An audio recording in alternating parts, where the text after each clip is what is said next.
I don't want no oil a-spoiling my shoreline. I like fish much better than crud. I like birds and things a-creeping and crawling. Won't trade no more oil for blood. The sun done give us all we need to make this country run.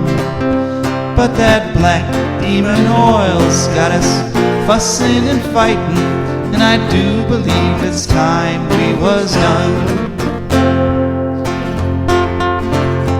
I don't want them nukes run by them kooks who think radioactivity is fun.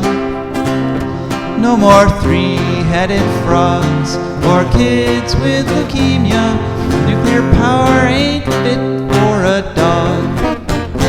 The sun done give us all we need to make this country run. But that nuclear power's got us fussing and fighting, and I do believe it's time we was done. No nukes! Good morning, Toledo, and good afternoon, Columbus. Hello to those of you listening on the internet or on our Pacifica stations, wherever and whenever you are. My name is Joe DeMar, and I'm here with my wonderful co-host, Rebecca Wood. Yes, and together, Rebecca and I are about to craft an hour of incredible radio called For a Green Future. For a Green Future is a show where we talk about ecology and the environment. And we talk about them in the ways that they affect you, your wealth, your health, your happiness, the wealth and health and happiness of your friends and your families and your co-workers and the birds and the bees and the trees and the fish in the seas and everyone and everything. Because like it or not, all of us are wrapped up together on this wonderful planet called Earth. And we have a typically wonderful show for you today. We're going to chat for just a few minutes here. And you can call in and join us at any time during the hour at 877-909-1007. Or you can text 419-973-5841. And then after we're done chatting, we will have an interview, an interesting interview this week with a fella named Scott Weidensaul. And he has written a book called The Return of the Oyster Catcher. And it was a nice little interview that we did via Zoom. And after that, we'll hear from our fantastic patrons, those people who just have just incredible foresight. You know, they're the kind of people that say, you know, I think that this is going to happen, and you want to listen to them because they know what they're talking about. And we know this because they're smart enough to be patrons of our show. Then it'll be Rebecca's turn at the mic. And Rebecca, what have you got for us today? I'm going to talk some more about cedar bog. Cedar bog, yes, an interesting topic. Yep. And then it'll be ecological news from around the world. We've got some pretty good ecological news. We've got some dramatic ecological news today worth sticking around for. And as I said, hopefully at some point we'll hear from you at 877-909-1007 or texting 419-973-5841. So it's a beautiful day here in Northwest Ohio, beautiful day to do a radio show. And coming in this morning, I was struck by the number of raptors I saw. I saw all kinds of hawks and some deer. We saw some deer, we saw some falcons, and I saw a bald eagle on I-75. You know, and that's always cool to see.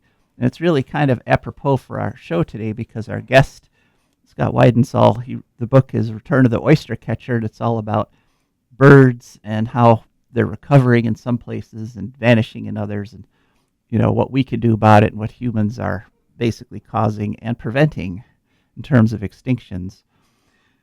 But one thing I wanted to talk about today was this past week was actually the 40th anniversary of the Chernobyl nuclear disaster, the one that some folks still say is the worst in human history.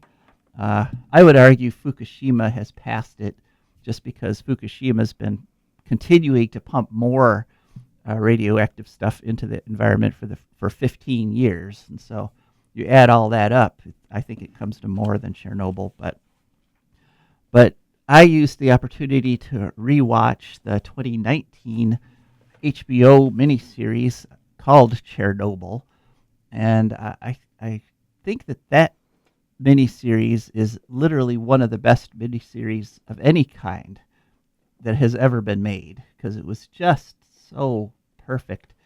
And it really kind of looked at sort of the broader questions that Chernobyl creates in terms of our relationship to technology, our relationship to truth. And I really think that everybody should rewatch this. If you haven't seen it before, go rewatch it this week. It's incredibly depressing. It's really, really sad, because it really brings home the cost of Chernobyl in terms of human life, in terms of suffering, in terms of how it affected the animal kingdom. And really, one of the most moving little parts of that was that part of what the Soviet Union did to mobilize to try to cover up Chernobyl, to try to quote-unquote clean up from that disaster, which is impossible. There's still something like 36,000 square miles that are or 3,600 square miles that are forever uninhabitable. But one of the things they had to do was they were killing all the animals in the exclusion zone, because those animals had all absorbed so much radiation that they were actually dangerous. That wow. If you petted one of these dogs that had been in there for some weeks or months, it was giving off so much radiation that you would receive a dangerous dose that could possibly cause you cancer later in life. And so they actually used the army. They conscripted about 700,000 soldiers, and one of the jobs that in that whole quote-unquote recovery thing was animal killing. Oh, my God. Yeah, they literally just took soldiers whose job was to just go and shoot any animal they saw. And from what you have said previously, like Chernobyl, instead of having like animals evolve to cope with it or whatever, actually it's acting kind of like a roach trap. You know, it's like, oh, nice ecosystem to colonize. Whoops, in 2-3 generations, our genetic material has died out because damage. Exactly. That's what has. The pro-nuke people the nukesters, as I call them, try to paint Chernobyl as this Eden, because you look at it and it looks really lush and there's critters all over because there's no humans. But yeah, just as you said, what it is a trap. They go in there, and as each generation proceeds, it gathers more and more genetic damage until after about 4 generations, that population of whatever, warblers or... Yeah, if it's so nice and safe and, beneficial, how come humans haven't moved back in there? Yeah. What are we like specially more vulnerable than all the other animals to radiation? I don't think so. No, and I think it's a bad place. And one of the things about the whole disaster, is that it was caused by secrecy and lies. Mm-hmm. Basically, the Soviet Union was maintaining this lie that Soviet technology was safer, that nothing could go wrong with nuclear energy because they had such a... Kind of like the nuclear industry does here. Exactly like the nuclear industry is doing today. Funny coincidence. Yeah, I mean, after Fukushima, we were like, oh, well, we have all kinds of safety guards. We've got the Nuclear Regulatory Commission, which is independent and whose sole job is to make sure that nuclear plants are safe. And, of course, that has all changed in the last year and a half, because the Trump administration and the Congress last year in Advance Act told the Nuclear Regulatory Commission, stop regulating, start promoting. Yeah. Your job now is to promote nuclear power, not to make sure we don't have another Chernobyl, because, they're saying, because nukes are exactly like the Soviet Union, nukes are inherently safe. Our designs are so good they can't possibly melt down. Exactly what they were saying about the Chernobyl nuclear plant and all that sort of, all those Soviet nuclear reactors before they actually exploded and melted down. And so... Because nuclear requires lies, because it's not safe, it's not cheap. Yes. So if you're going to do it, you have to lie about that stuff. Right. And that, rewatching Chernobyl the mini series brought that all home to me again. I was just struck by the similarities between what the party, the Communist Party that controlled the Soviet Union, was saying about nuclear and scientists, and what is being said today by the Nuclear Regulatory Commission, by the Office of Nuclear Energy, by Secretary of the Interior, Doug Burgum, by the Department of Energy.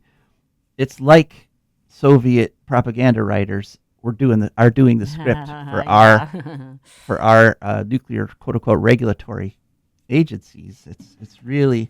It's time to rewatch it again. If you've never seen it, you must see it, and if you have seen it before, it's time to watch it again, because I was shocked that I saw the copyright's 2019. To me, it was like it came out like a year or two ago, because it's sort of burned in my memory, because it's such a moving thing.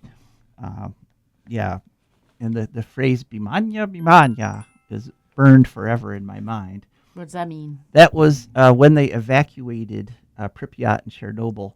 They had these trucks go by, these loudspeaker trucks go by, and basically means attention, attention, Bimanya, Bimanya. And their attention, attention, we are removing you from your homes forever. Get in the bus. Yeah. Now. So, which is, the possible fate of anyone who lives near a nuke plant, because every nuke plant could be a Chernobyl, no matter what they tell you. Yeah, including us, including probably Toledo, because Davis-Besse and the one up north. Yes. When I was going to Unitarian Church in Cleveland, they had a guy come and speak, a Unitarian minister who had done a stint in Eastern Europe, and he'd gone over there and worked for a while, and he'd had to work with a lot of people who had cancer after the accident. Yes. And it affected him. He was kind of sad about it. That is one of the points they make at the captions at the very end of the series, the mini-series, is they say the official death toll from Chernobyl is still 31, which is ridiculous. Those were the people who were killed by the radiation right after the accident. But the real death toll, they said, is anywhere from 9,000 to 90,000 in terms of people who died early because of their exposure and the cancers and all the other diseases. So, right. And the real number actually is still in debate. Some say as high as 1 million, and climbing, because a lot of those long-lived radioisotopes are still in the environment. So that's depressing. But it's interesting in terms of our next guest, because what it does is it's sort of the human control over the environment question. They thought they could control nuclear power, which is a mistake from the beginning. But B, once it happened, the Soviet Union was convinced, with enough soldiers, with enough equipment, with enough material, we can just fix this. We could just contain it, and it'll never bother anyone again, and we could just go on being the Soviet Union because we're still shoot great. all the squirrels; it'll be fine. Yeah, just shoot all the dogs and Send cats the and army. squirrels, and and which, of course, has turned out to be completely false. But our next guest's book, Return of the Oyster Catcher, kind of looks at this attitude that we've got, that it's all up to us, that we can control everything, in terms of bringing back and protecting the birds of the world. And it's a really interesting book. I was happy to read it. So let's go to the interview with Scott Weidensaul now. Welcome to For a Green Future. Could you please tell us your name and a little bit about yourself? Sure. My name is Scott Weidensaul, and I'm a natural history author and bird migration researcher, living up in the great Granite State of New Hampshire these days, waiting anxiously for spring to arrive, because it still feels an awful lot like winter outside. Well, we're pretty spring-like here right now, kind of rainy and gray. So, your new book, Return of the Oyster Catcher. It was a pleasure to read, I must say. And I don't think this is too much of a spoiler, but the title, Return of the Oyster Catcher, the oyster catchers don't actually show up for quite a while in your book there.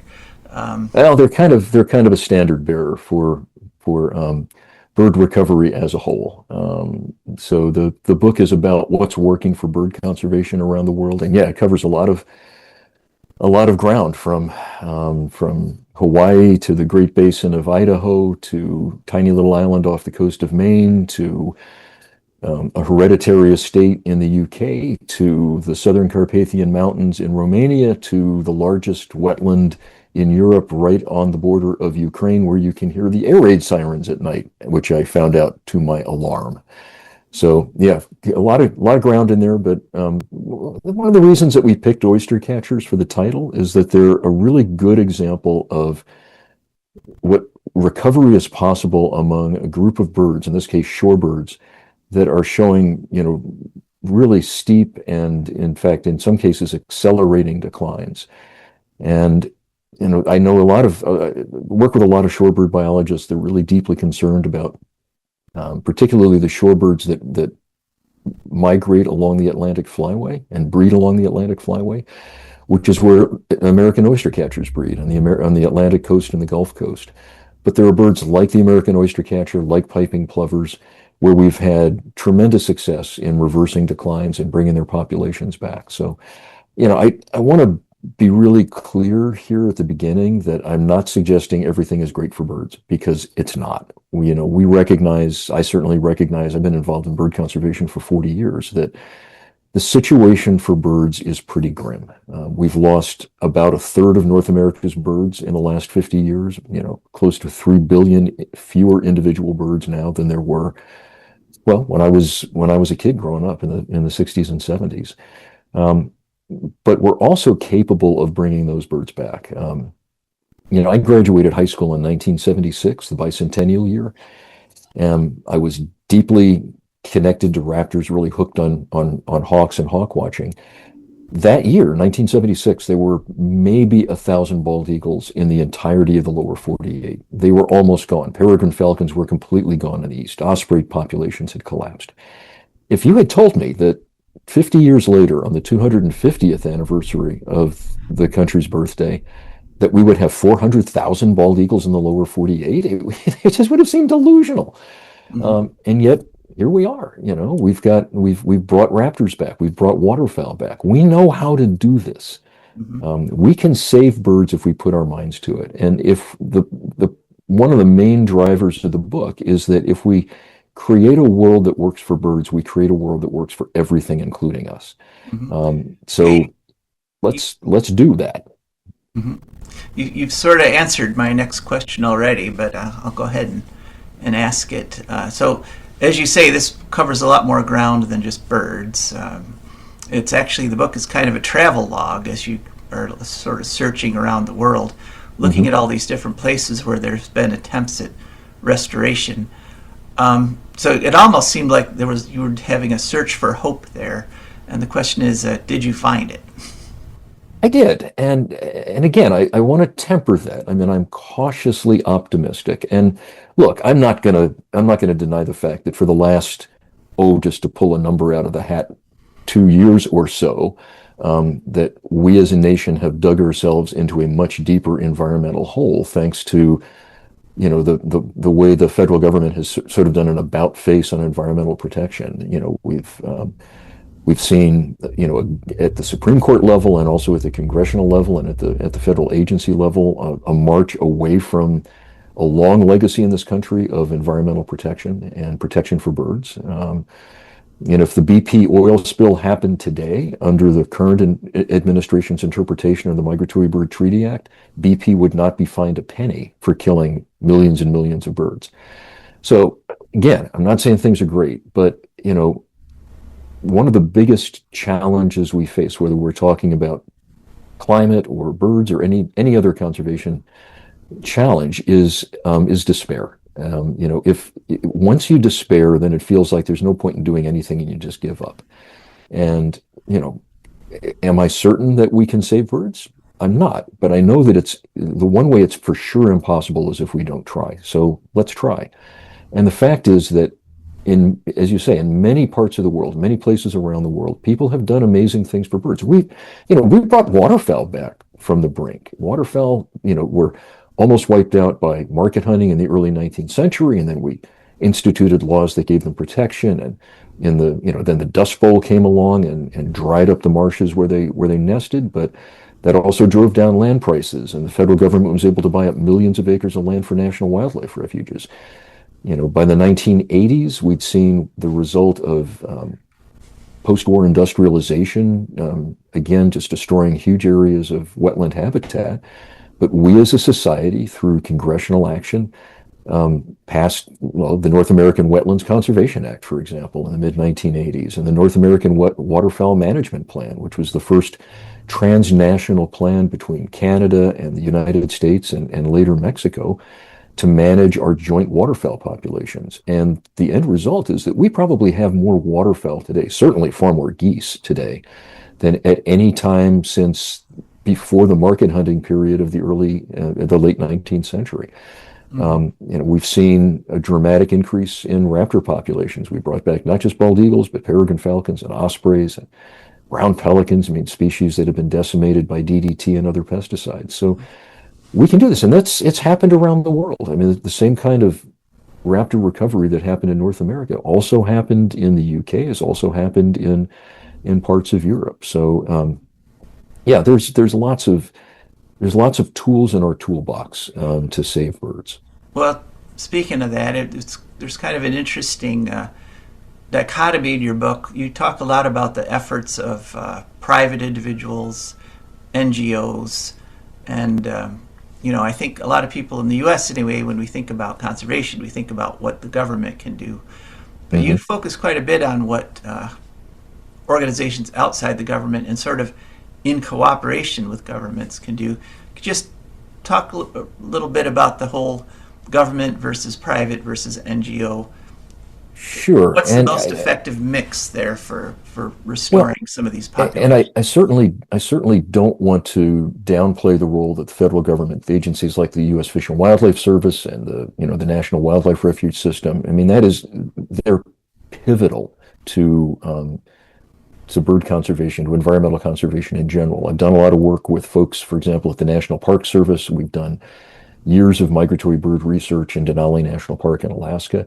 Now, unfortunately, a lot of those people have left the government in the last, year and a half, 2 years, because they've been driven out by DOGE and, just a recognition that those agencies are not living up to the standards that we as a nation should expect from them right now. But yeah, there's been like one really good example of how NGOs have made a difference, and this I alluded to this, little island off the coast of Maine. There's a little tiny place called Eastern Egg Rock. It's 7 treeless acres of boulders, about 7 miles off the coast, the mid-coast of Maine. And back in the 1970s, there was a young biologist named Steve Kress who worked for the National Audubon Society. And he was kind of shocked reading an old book to discover that as late as the 1880s and 1890s, Atlantic puffins nested on Eastern Egg Rock. Now, he knew Egg Rock because it was a field trip location that they took the Audubon camp at Hog Island out to. But there's nothing but gulls out there. There was no sign of puffins. The puffins had been exterminated in most of the Gulf of Maine. And Steve was young and probably kind of naive, but he decided he was going to restore puffins to Eastern Egg Rock, which was a great idea, except nobody had ever tried to restore a seabird colony before, because these birds don't live individually. Seabirds like puffins and razorbills and terns, they live in huge, raucous colonies. And he was going to have to rebuild an entire colony. And it took him years, against a lot of naysayers. A lot of people said it wasn't possible, or it wasn't worth the time and the effort. But the tools and the techniques that Steve and his colleagues at Project Puffin developed in the 70s and 80s to bring puffins successfully back to Eastern Egg Rock and then to a whole host of other islands on the coast of Maine have proven to be techniques that can be used with colonial seabirds all over the world. And so techniques like social attraction, like using decoys and audio lures to make it look and sound like a busy colony, even though there aren't any other birds there yet, to draw those puffins back in. And the last time I checked, I think the total's up to about 138 species of threatened and endangered seabirds around the world that have benefited from these techniques of predator exclusion and translocation of chicks. They brought chicks down from big puffin colonies in Canada. They figured out how to raise them in artificial burrows. And those techniques are being used all over the world in ways that I can guarantee you. I know that Steve never expected this. Steve's been a good friend of mine for many years. It's been amazing to see this explosion of conservation work that started on this little tiny island off the coast of Maine with one guy and one species. Mm-hmm.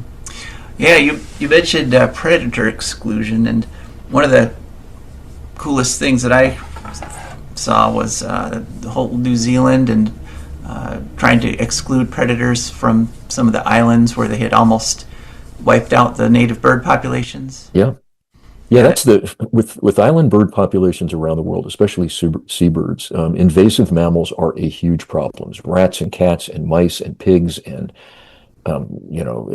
rabbits in some cases. There's a little tiny island off the coast in Hawaii where European rabbits were the problem. They just ate all the vegetation on the island. And in a pretty, fairly gruesome blunt force approach, conservationists around the world are attacking these invasive predators and trying to wipe them out. And on many of these remote islands where the seabirds had been driven almost to the point of extinction, once the rats and mice and cats and other invasive mammals are gone, because these are all islands that never had any mammalian predators. The birds had been living there for perhaps millions of years with no mammalian predators. Once those predators are gone, the birds come back often by the millions. So, the country that's doing the most with this is New Zealand, where they have New Zealand, second only to Hawaii as the epicenter of bird extinction in the world, because you had this enormous diversity of birds in New Zealand and no mammalian predators, and then humans showed up, first the Polynesians, then the Europeans, and they wiped out, probably 3/4 of the birds on those islands. And a lot of the problem were possums and cats and rats and pigs and all of these invasive species. And New Zealand has now made it its official government policy to remove all the invasive mammalian predators from New Zealand as a whole by 2050. And they're doing it with rodenticides and traps and shooting. And like I said, it's ugly work, but it's absolutely essential work. And they've made tremendous progress. I mean, the city of Wellington, birds are back in such numbers there that now people are, complaining but not complaining, because if they want to try to sleep in on Saturday morning, they have to keep their windows closed, because the sound of birdsong that was absent for generations is enough to wake them up early in the morning. That's cool. And well, I think one of the things that comes through reading your book is just how important or how inextricable the human element is in these recoveries, both in these recoveries and these extinctions and these threatening situations. And so it seems to me that you're coming from a position of we humans are inextricably part of what's going on with all these animals, birds, bison, whatever. And I guess you're saying we need to take charge as opposed to just letting nature take its course. Or am I misreading that? No, I don't think so. I think it's incumbent on us to recognize the threats that we're imposing on birds, and to take action. Because you're right. I mean, we have such a huge footprint on this planet. There's no way nature can function without us. I mean, we've got our finger in the works pretty much everywhere. And there's a lot of simple things people can do to help birds. Like the simplest thing you can do if you have a cat is to keep your cat in the house. Because, if you ask people what the biggest human-related cause of bird death is, they're probably going to say cars or wind turbines or something like that. It's cats. 2 to 4 billion birds a year in the United States are killed by free-running cats. So, keep your house cat inside. It's not going to get eaten by a coyote. It's not going to contract feline leukemia. It's not going to end up dead on a road. And the birds will thank you for it.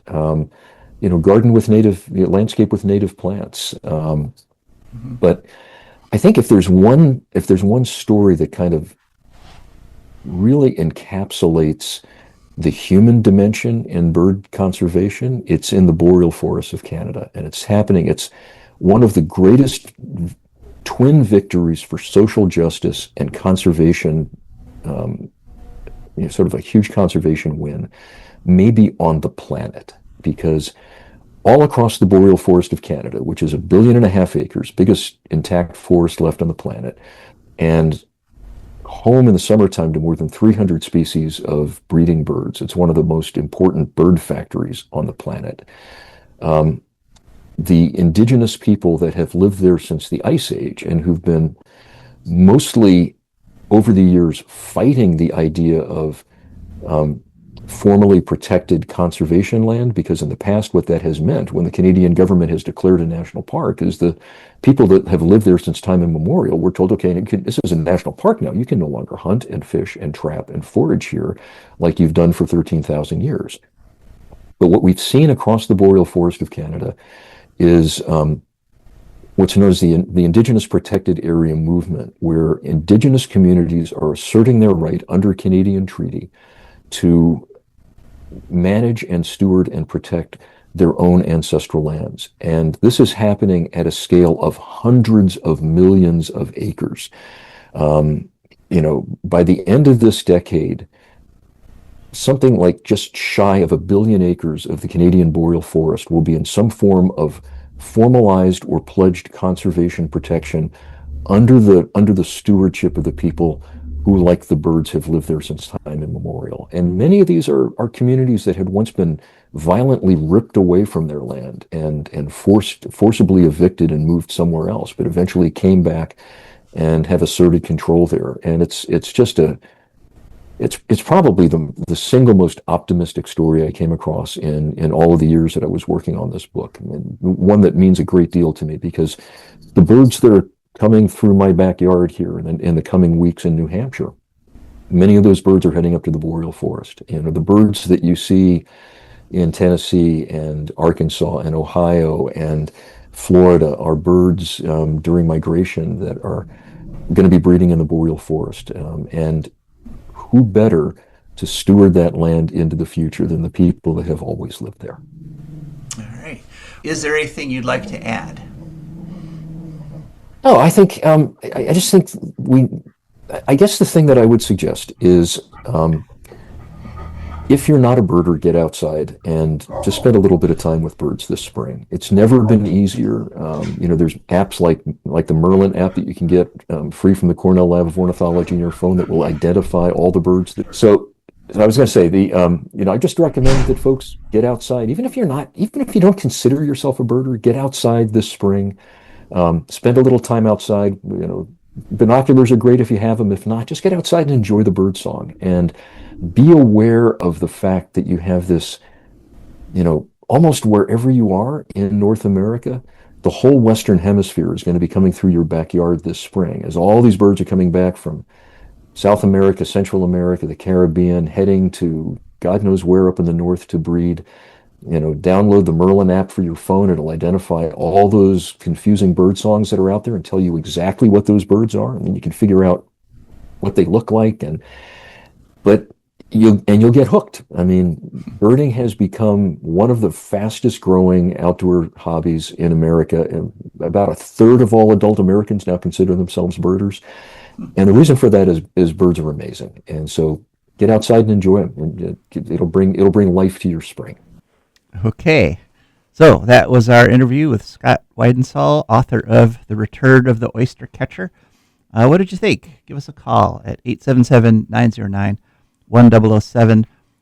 There were a few little points I wanted to get to that I didn't have time to talk to him about during the interview, but it kind of raised some philosophical questions, like what exactly is rewilding? I mean, if you've created a situation where you've got an animal and you've brought up their population, like with the bison, for example, but now you've got them in this like fenced-in enclosure, and it's like they're safe there, but they're still not anywhere else. Is that really rewilding, even if you've got like a diverse plants and animals and stuff, is it wild if it's like not out in the whole world, but just sort of in these little protected reserves we've got?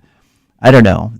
It's kind of a deep question, but his main point is worth pondering: the idea that everything now is dependent on human intervention. I mean, human intervention is causing extinctions, and his book is full of examples of where we brought critters back from extinction because of human intervention. So it's really a thought-provoking book. Okay, now it's time to thank our patrons. And our patrons are fantastic people who went to patreon.com. That's Patreon. There they searched for For a Green Future. Up popped our Patreon page.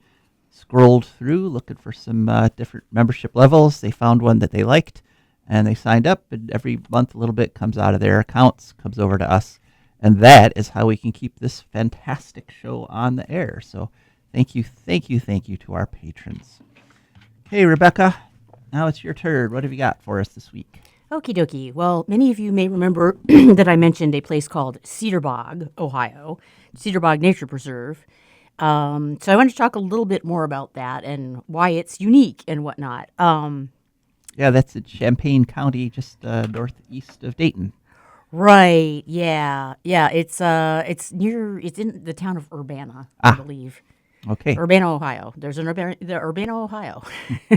So it's kind of west of Columbus, near Dayton, north of Dayton, and it's pretty close to the Ohio Caverns too. If you wanted to do a couple things while you're down there.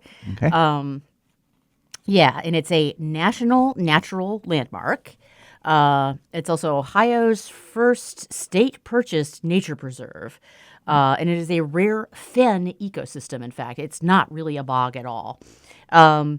Fens would be wetlands that are groundwater fed and usually nutrient rich because the water feeding them has a lot of minerals, especially often calcium, like in this case. And they're non-acidic, meaning they have a higher pH. And I looked it up. I did this whole thing I won this fourth grade science fair in Murray, Kentucky. Oh, congratulations! Because in the 1970s, doing a project on pH and soap, which is pH balance was a big buzzword for cosmetics and soap and stuff then. But apparently I know it means potential for hydrogen, but that means it has more hydrogen ions in it. Things which are basic have more hydrogen ions. Things which are acidic don't have very many. It has to do with solubility and reactions with things, apparently. I don't know why chemists decided to base everything on hydrogen, classify, but yeah, it's important if you're a chemist, apparently. Mm-hmm. So, the ecological importance of this place would be that it hosts 40% of Ohio's rare or endangered species. It's a unique habitat which is home to orchids and boreal plants. Boreal being northern forest plants, and it's a taiga ecosystem, which means the same thing as boreal ecosystem roughly, meaning that it's cold. It's plants that are adapted for cold, short growing season, and acidic soil. Mm-hmm. So I don't know what the deal is. Like maybe it's a little island of basic soil in an area of acidic soil. I'm not sure whether it is both. So it's a southern boreal fen, meaning that it's way farther south than it should be, or than any other boreal fens are. Mm-hmm. Boreal pretty much means northern, but it's a little pocket of northern forest stuck down here. And Cuz Glacier, it turns out, it's left over from the Ice Age. It's an Ice Age ecosystem, which is home to white cedar, showy lady slipper, and bog birch. So it's kind of like Oak Openings near Toledo. It's like this little weird little island of stuff that you don't find anyplace in Ohio or sometimes very many places at all. Certainly not this far south. No, yeah, usually that's the circumpolar forest that goes around like Norway, Alaska, Russia. Yeah. Yeah, so Canada. having a little bit way down here in Ohio near Dayton, that's kind of amazing. It's pretty wild. Yeah. So threats to it would include data centers. Data centers may disrupt the aquifer that feeds it. There's a whole thing. People are fighting it because they're worried about that. Which would be the Mad River Valley aquifer. There's a Mad River in Ohio. It's an alkaline calciferous aquifer, and the water percolates up through gravel that was left by the Taze River. The Taze River is an extinct, I don't know what else to call it, pre-glacial river that used to run all the way from West Virginia through Ohio, drained most of those 2 states, plus other areas of the Midwest, continued into Indiana. But it was destroyed by a glacier, dumping giant quantities of sand and gravel and crap and just blocking it up. And somehow this rerouted it and made it into the Ohio River. So now that's completely different because the glacial remodeling. Yeah. So that was pretty cool. I now realize that I have forgotten several major things from grade school while doing this research for this, and I need to know more about them, like the Taze River and pH and all that stuff. All right. Well, thank you, Rebecca. Welcome. Thank you. All right. So now on to ecological news. We got quite a bit to cover here. First of all, this is a story from Nature magazine, and on April 26th. The title is Entire National Science Foundation Science Advisory Board Fired by Trump Administration. Basically, they gave no explanation for firing everybody on the National Science Advisory Board, except I guess we can assume that they don't like science. There's no reasoning. There were 22 members of the board, and all, by law, all eminent in their scientific fields. Literally, the law that Congress passed in 1950 creating this board required them to be eminent scientists, and so they just fired all of them. Oh, okay. There's a House of Representatives gal from California, Zoe Lofgren. She just said this was stupid. Stupid news. Yeah. That was a word. And so this follows on the Trump administration getting rid of the immunization committee, which had immunologists on it, and there's 14 other National Science Foundation advisory boards that they got rid of already, that Trump just fired everybody on them. One of the legal things this board was required to do was approve the National Science Foundation's budget, which the Trump administration, since it has taken power, has refused to tell the National Science Board what they're spending any NSF money on, which is against the law. And if you were, for example, a corrupt institution or a corrupt administration that was just stealing all that money, that's what you would do. You would just not tell the governing board what you were spending it on. Trump has, as part of this, Trump has said he's going to cut the budget of the National Science Foundation by 50%, and it's just terrible. Okay. Next story, and this one is yet another in our unending series of House Bill 6 updates. But this is a good one. So what was that theme song you came up with, Rebecca, for House Bill 6 stories? I don't know. Is it a Darth Vader song? Something like that, yeah. Okay, so 427 in the Columbus Dispatch, title is Larry Householder to seek Trump pardon after loss in Supreme Court, which is wonderful news. He had appealed his conviction on bribery to the Supreme Court, and the legal, quote-unquote, legal foundation for his appeal was that bribery should be legal, that companies should be able to just negotiate bribes with politicians. Okay, but I think it still, technically speaking, isn't. It still isn't because the Supreme Court has actually decided not to hear the case. Right.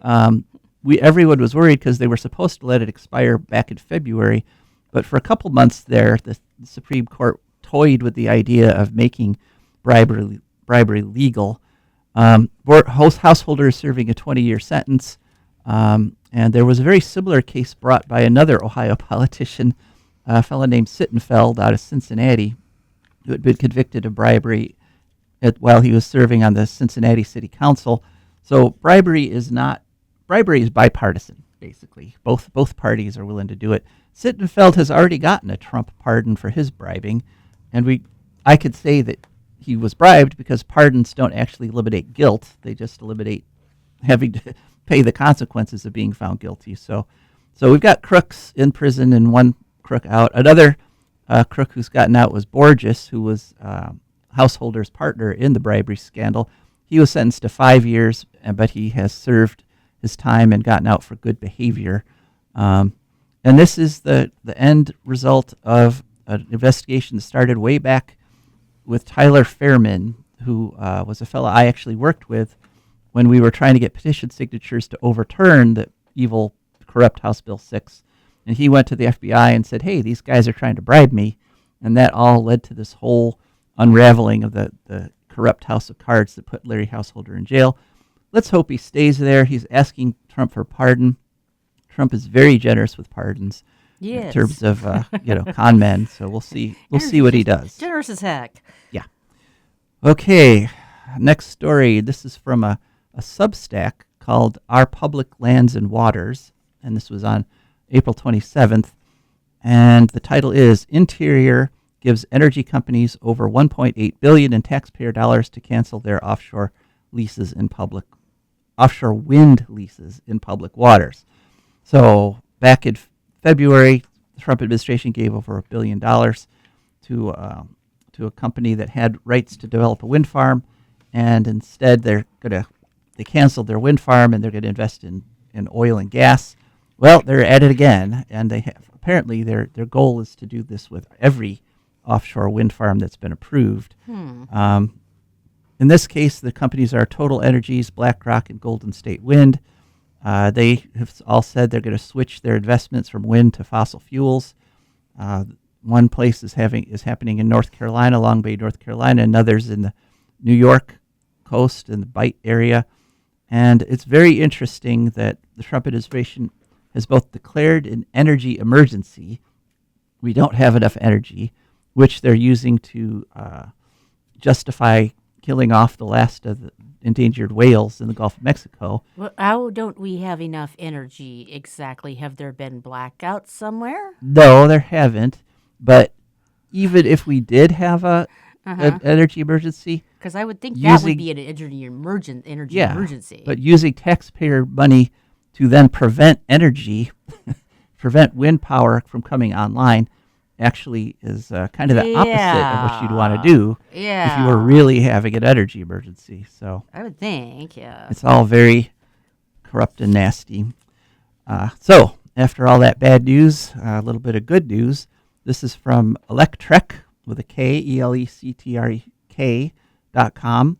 Title in an April 27th story. The title is CATL says sodium batteries are mainstream and ready, signs massive 60 gigawatt hour deal. And what that is KATL is the largest battery manufacturer in the world, and they're out of China, like most of the good energy things that are happening these days are coming out of China.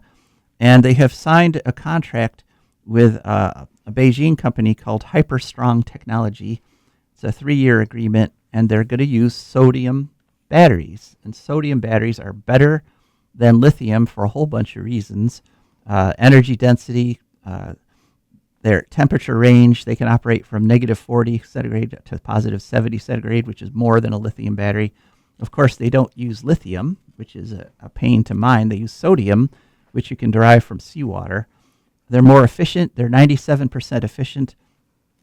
And by agreeing to 60 gigawatt hours, which that means that's enough battery, that's the equivalent of being able to run a nuclear power plant for 3 days, basically, with one batch of batteries.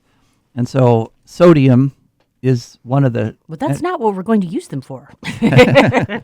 But sodium is one of the alternatives to lithium that is really being approached very quickly. Now, by China. So China has essentially broken a barrier by getting that through. Okay, next story. This is kind of a dramatic one. ICT News. There's a group. The title is Treaty Defenders Demonstrate Against Drilling Near Sacred Site. And this was a story on April 30th. And there's a group called the NDN Collective. And right at this very minute, they have locked themselves down to a bunch of drilling equipment because the Trump administration has allowed a mining company to go into the Peshla area of the Black Hills for graphite drilling. And this is very likely illegal because they didn't follow NEPA. It also violates the National Historic Preservation Act. There was a 2-mile buffer zone around this sacred area that was agreed to by the Forest Service and the Lakota Nations. They violated that. The whole bunch of tribes, the Oglala Sioux, the Cheyenne River, the Lower Brule, the Yankton, there's 9 tribes in all, are fighting the whole thing because it's threatening the Rapid Creek watershed. But the Trump administration has just gone ahead and started doing it, even though there's an ongoing court case. And so these brave people have locked down, and I have actually a little statement from YouTube from the NDN Collective, live from Peshla's Protector Camp. This was actually filmed about 13 hours ago, so let's hear from them right now.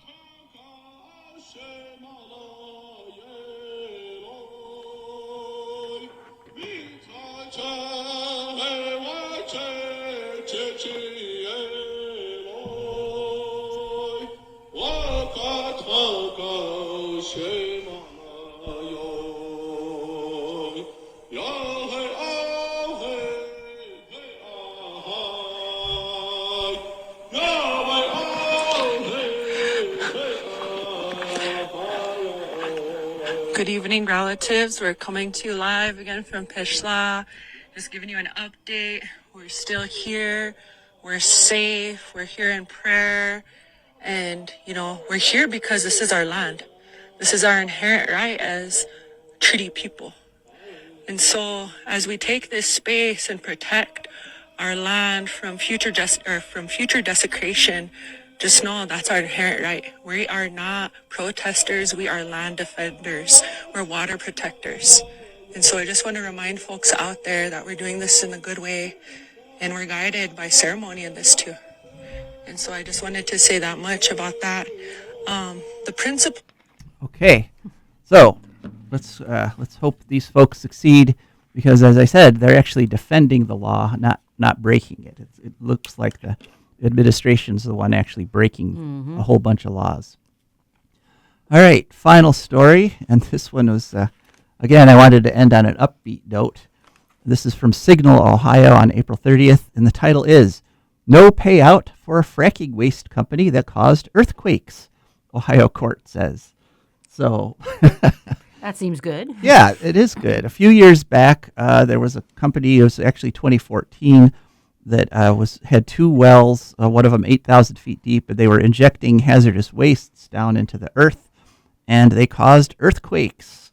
And so the Ohio Department of Natural Resources, in a rare, extremely rare, actual enforcement move, said, "Hey, you got to shut those wells down. You're causing earthquakes."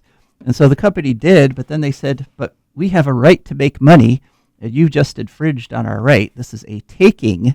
And so, state of Ohio... Do they, though, have a right to make money? Apparently not. Apparently, the Ohio Supreme Court, in a rare pro-environment move, said, you know what?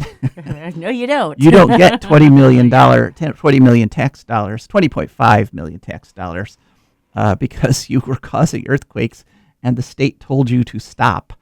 And part of the reason they justified this was there was a confidential investor memo that went out to potential investors before the injection started, and the memo said fracking waste injections can cause earthquakes, and there might be enforcement if we start doing this. So, in other words, not only did they do it, but they knew full well what the potential problems were. and they chose to go ahead and do it anyway. And so the Ohio Supreme Court said, based on that, you don't get the $20 million. You do not pass go. And it took, this has been going on. This court case battle has been fought for 12 years. Oh my God! It took that long for the Ohio Supreme Court to, for it to get all the way up to the Ohio Supreme Court, and the Ohio Supreme Court to say, no. And I think that it's actually just kind of it's an indication that politically things have started to shift. That no longer are people just automatically like, oh, well, of course that corporation has a right to make $20 billion injecting toxic wastes into the ground. And so I think even the super insulated Ohio Supreme Court is starting to feel the heat a little bit, because people are realizing, like in the old Soviet Union, when, the party bosses controlled everything and just destroyed the environment on a whole bunch of levels while saying, oh, we are super protective of the environment. That lie actually, as it got exposed more and more over time, and especially as it got exposed by Chernobyl, one of the reasons the Soviet Union fell, and this is actually what Gorbachev himself, the premier of the Soviet Union, said, is that one of the reasons was Chernobyl, that just exposed the lie. And so the Ohio Supreme Court, I think, finally is just kind of like, oh, maybe we can't get away with literally anything. So good on you, Ohio Supreme Court, for finally a good environmental decision. All right, that's it for this show. Thank you very much for listening. This is Joe DeMar. And Rebecca Wood. We are signing off. The sun done give us all we need to make this country run. But that black demon oil's got us fussing and fighting, and I do believe it's time we was done. I don't want them nukes run by them kooks who think radioactivity is fun. No more three-headed frogs or kids with leukemia. Nuclear power ain't fit for a dog. The sun done give us all